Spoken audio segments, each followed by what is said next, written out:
Hey, Tony. Are you keeping my boy? You Good. looking forward to this tonight? Yeah, I am. Yeah, obviously because of having a time in France playing, and Lille, who were champions last year, and got a number of good players still there. But hopefully, I mean, I was very surprised they won their group. Yeah, you know, they were in a tough group with Sevilla in there as notably a side that would have feared most teams in the Champions League group, and they topped it. So fair play to Lille, struggling a bit in the French Championship, but I think Chelsea will win it comfortably. Okay.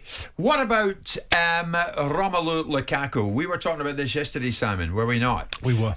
9 touches. Is it 9 now? It wasn't 9, it was 7. 7 touches in his last outing for Chelsea. Just 1 touch in the first half. And Thomas Tuchel's been talking about it. He's admitted that he's unsure how to arrest Lukaku's slump in form, and likened Chelsea's record signing to the previous high-profile strikers who have done the same and failed to impress at Stamford Bridge. I mean, before we get your take on it, Tone, this was Tuchel on that subject. What can I do? I don't know. Now we have to deal with it. I mean, there are data out there, and the data speak a certain language, so he was not involved in our game. It's sometimes like this with strikers, if they struggle a bit in self-confidence, if they struggle a little bit to find the space and to get involved against a good defensive side. It can be like this, and this is of course not what we want, and of course not what Romelu wants. But even a history of strikers struggling a little bit at Chelsea, so it's not the easiest place in the world for strikers. Obviously, I don't know exactly why it's like this, but obviously it's like this. It's not the time to laugh about him and make jokes about him. He is in the spotlight, of course, and we will protect him because he's our player. Well, no one's laughing about it. We're all just a bit baffled by it. I mean, Simon, you were baffled by the whole thing yesterday, were you not? That, he's had so few touches during a game, and yet it's not unique to him, because you had the same when you played. Yeah, of course. I mean, look, plenty of players have had bad times in different periods. Look, Romelu's had a season where he started brilliantly, then had an injury, got back into the team, and when he came on as sub at Aston Villa, he made a huge difference. It was fantastic when he came on. They enabled them to win the game. He's got a couple of goals in the World Club final.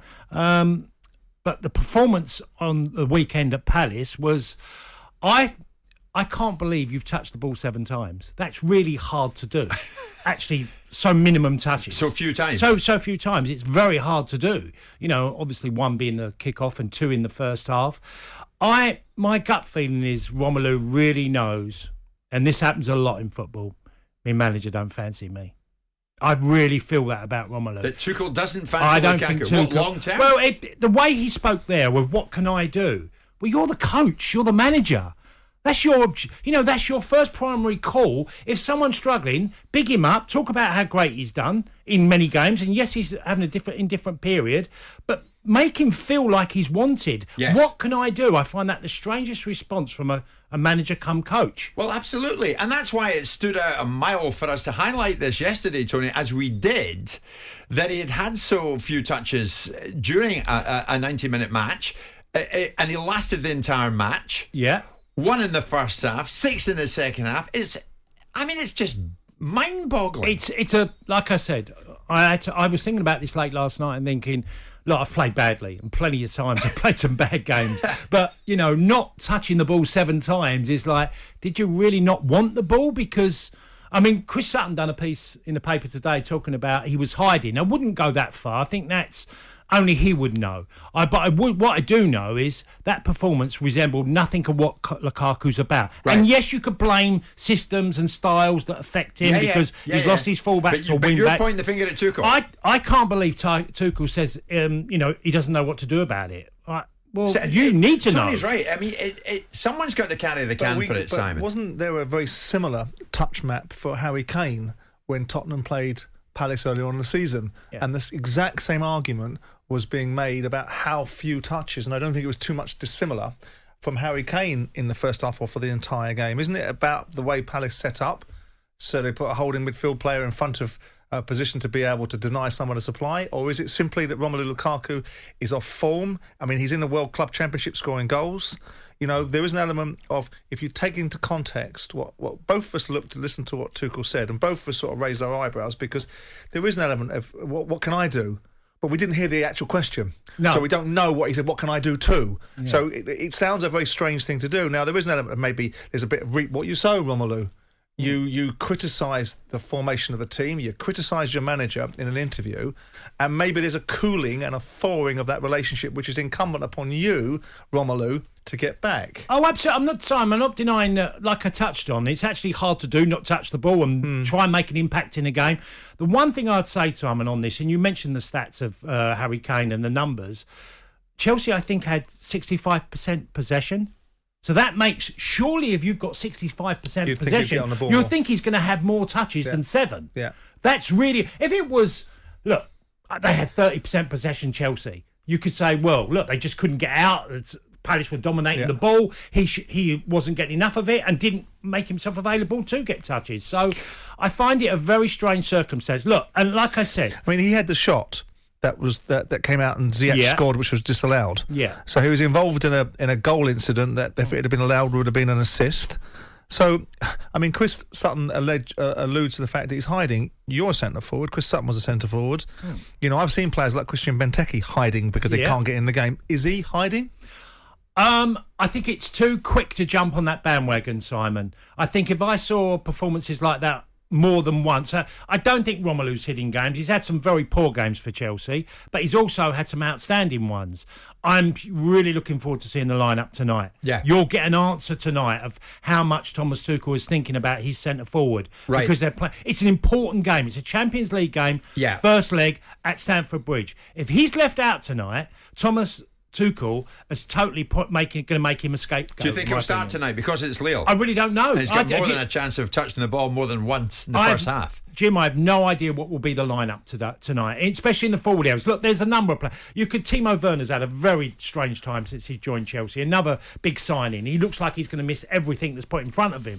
Havertz has scored 2 big goals in big games that have enabled Chelsea to win things. I personally think he's still a lot more to come from him. It seems a common theme in the centre-forward position at Chelsea. Wasn't a common theme because Diego Costa did okay.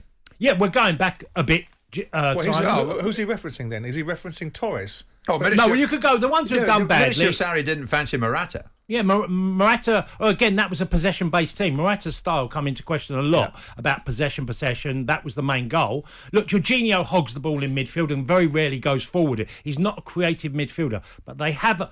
Look, Chilwell and James, that has affected Lukaku. Yeah. Lukaku's goals, if you take the Villa Park, come as a sub, that's Lukaku at his best. Getting across defenders, getting his head on them, picking the position. Which he did when he came on against Aston Villa. Yeah. So he's come back into the side, and then all the news has broken after the Aston Villa game, and you've had all the media furore about his ridiculous observations to the media, which he's been consequenced for by embarrassing himself. So are you, given the fact that the coach wanted him, it was the coach that advocated. Are we I need suggesting to that ask he you a didn't? question, Simon. Yeah. Now, you've been a chairman, and you've sat down with managers, and at the start of the season, I'm assuming that Abramovich and Tuchel would have had a conversation. And what do you need to challenge Liverpool and Manchester City? Yep. Like you as a chairman, you would have had a conversation like, what do we need to improve us in certain areas? So now I want to know, how much did Thomas Tuchel push for Romelu Lukaku, basically? But to spend £100 million to get him, is there an argument that potentially this was a signing that perhaps Thomas Tuchel didn't want? Because I think universally, most people in football, not just sort of casual observers or people that haven't played the game, but real pundits that really understand the fabric of football, turned around and said, this is the signing that will make Chelsea very difficult to finish in front of. So with that in mind, Romelu Lukaku started brightly. He's had a period of drop-off. Then we've had this ridiculous interview, and everything spins from there. And he hasn't scored a league goal since that ridiculous interview. It was with Sky Italia. And look, he doesn't get out of the... He's not... Well, he has, because the interview was done prior to the Aston Villa game. It wasn't broadcasted until afterwards. Come on, subject, but he also, He's got to take on board that he has to do more as well. For someone so expensive. Yeah. And Chelsea have wasted a lot, but spent a lot of money on a keeper for 70-odd million, Havertz on 70 million. You're now looking at Romelu. Pulisic was not cheap. Pulisic was 50. They're spending huge amounts of money for players not to fulfil their potential. Well, their ability. Yeah, or I think Lukaku's the standout question mark, and everybody. Jimmy won't be there scratching their next heads. year if he has an indifferent run end to the end of this season. That's for sure. Well, Daniel Lavender's listening to you, Tony, and he said, guys, surely Lukaku is constantly pointing where he wants the ball, but not one player passes it to him where he wants it. Then he turns around, goes back and tries again.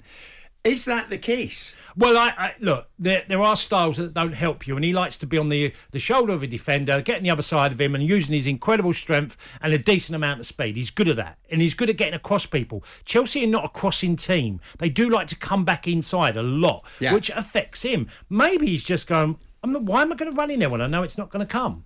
Well, then he needs to tell his team, and he needs to tell his coach. If you were buying Romelu Lukaku, you know what you're getting.